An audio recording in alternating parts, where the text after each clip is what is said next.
পৃথিবী বড় স্বার্থপর, দুনিয়া বড় স্বার্থপর।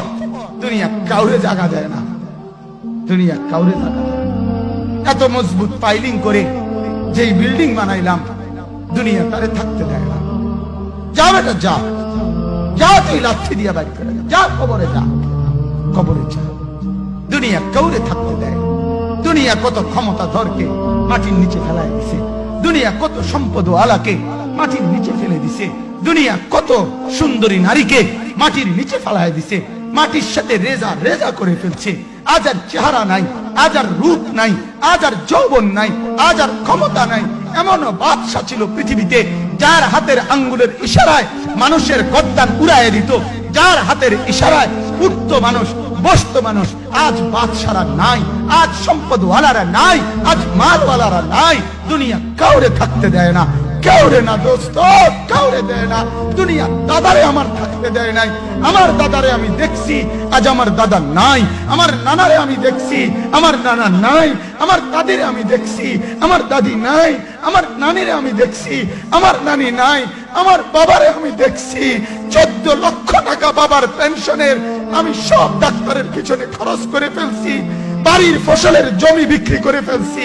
আমার বাপ যেন না মরে বারবার বারবার হসপিটালে নিছি, কিন্তু দুনিয়া আমার বাপকে থাকতে দেয় নাই। আমার বাপ কবরে চলে গেছে।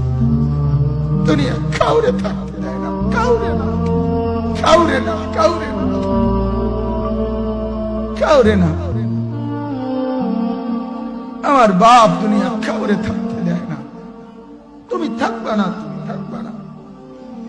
দুনিয়ার ধোকায় পড়ো না বাপ, দুনিয়ার ধোকায় পড়ো না। মাকে বুঝান, আজ মারা বেসামাল হয়ে গেছে, আজ বোনেরা বেসামাল হয়ে গেছে, বেপরদার উৎসব তুলে দিছে।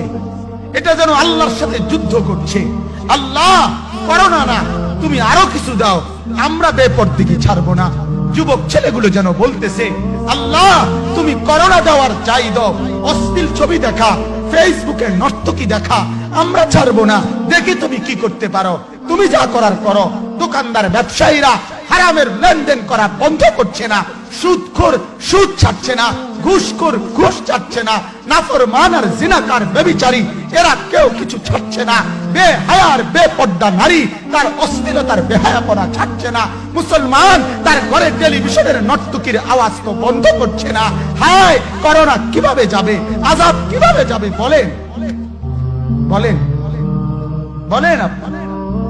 আমার বাপ ফেরাউনের উপরে তো আযাব এতদিন ছিল না, নমরুদের উপরে আযাব এতদিন ছিল না, সাদ্দাদের উপরে আযাব এতদিন ছিল না, কারুনের উপরে আযাব এতদিন ছিল না, লূত আলাইহিস সালামের কওমের উপরে আযাব এতদিন ছিল না, হুদ আলাইহিস সালামের কওমের উপরে আযাব এতদিন ছিল না, নূহ আলাইহিস সালামের কওমের উপরে এতদিন আযাব ছিল না।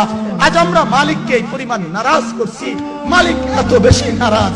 আজ 1 বছর হয়ে গেছে, 1 বছরের চাইতে বেশি হয়ে গেছে, কই করোনার মহামারীর আযাব তো যাচ্ছে না, গেছে গা বলে।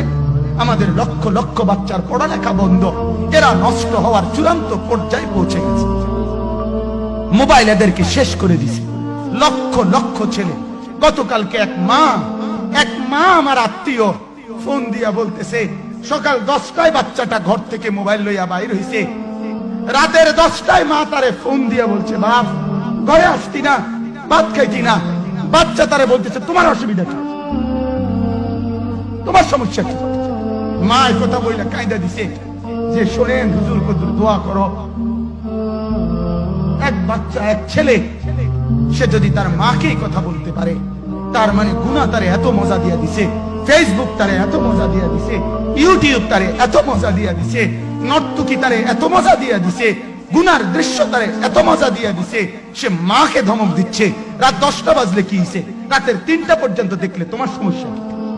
আমার আখিরাত আমি নষ্ট করলে তোমার অসুবিধা কি? আমার জাহান্নাম আমি ঠিক করে নিলে তোমার সমস্যা কি? আল্লাহ আমাদেরকে মাফ করে দেন, আল্লাহ আমার জাতিকে মাফ করে দেন।